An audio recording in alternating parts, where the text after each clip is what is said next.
Interview with the Vampire is a 1994 vampire film directed by Neil Jordan. It stars Tom Cruise, Antonio Banderas, Stephen Ray, Kirsten Dunst, and I believe it's Carmen Electra playing the lead. If it's not Carmen Electra, I think that it's one of those other super hot girls that just happens to have a little bit of a deeper voice. But again, she's really groovy in this. Let's see who it is. I believe that it's Tom Cruise, Brad Pitt. Okay, Brad Pitt. It's not Carmen Electra. All right. Let's start over again.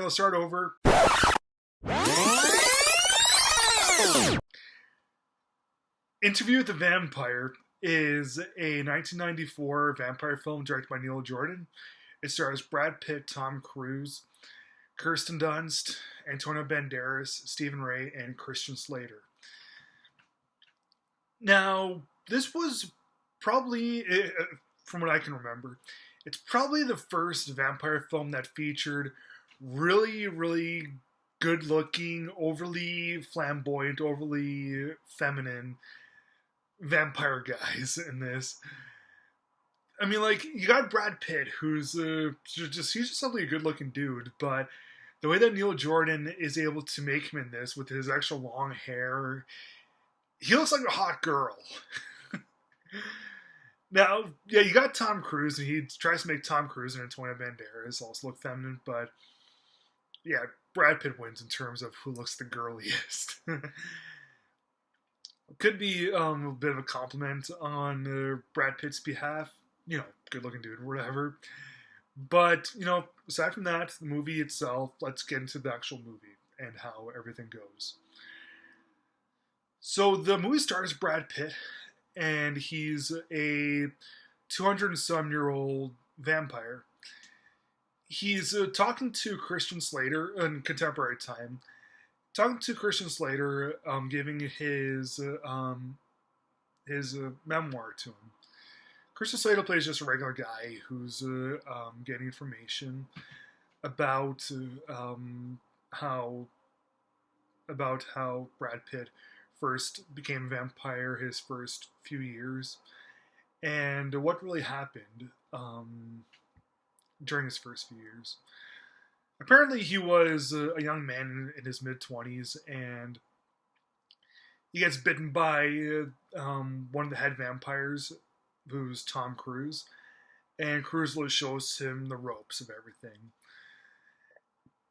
Another person that he bites is a really young Kirsten Dunst, and the trio of them travel all around Europe, and yeah, the bond that's between the three of them is actually quite fascinating. Of course, Brad Pitt and Tom Cruise are really talented actors, especially Tom Cruise. He's pretty underrated, especially this day and age with all the corny action stuff he does. Back in the 90s and the 80s, Tom Cruise was a great actor. And this is proof of it. But I would actually call the best of the trio Kirsten Dunst. She's another one that's pretty underrated. And this was the same year that she did Little Women. I would call both these movies kind of like Little Women and Interview with a Vampire about equal, but I would say that Kirsten Dunst's performance in Interview with a Vampire is better than what she did in Little Women, even though you can't really compare either of them. Still. So yeah, the bond that's between all three of them, it is quite good, and we get to know what it takes to be a vampire, how vampires react, how they behave, and everything.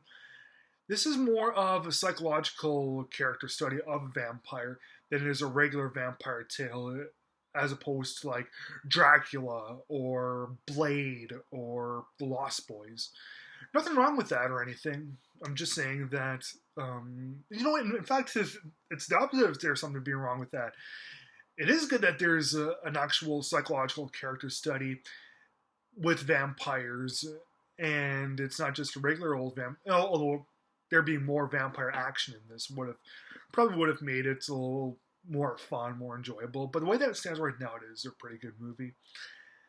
And they made a cast of a bunch of other cool characters, like Antonio Banderas is like the head vampire, and Stephen Ray, who is who's best known for doing Neil Jordan's other big film, The Crying Game.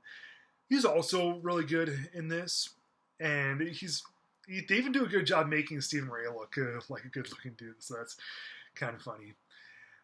The only flaw that I found with this was that, oh yeah, and also before I get into the flaws, the movie has a fantastic look to it. Aside from making the people look good, the general look of the film is good. Like the set pieces, the general mise en scène itself, top notch. The only flaw that I found with this was that I thought that there could have been more spikes of interest in this.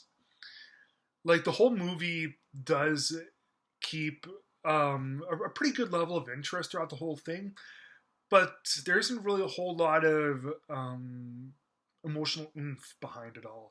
I thought that if there was more big spikes and big like the subplots having some bigger payoffs to it, I thought that would have made the film a masterpiece. But the way it stands right now, Interview with the Vampire, very solid film. So I'm going to give it 3 stars.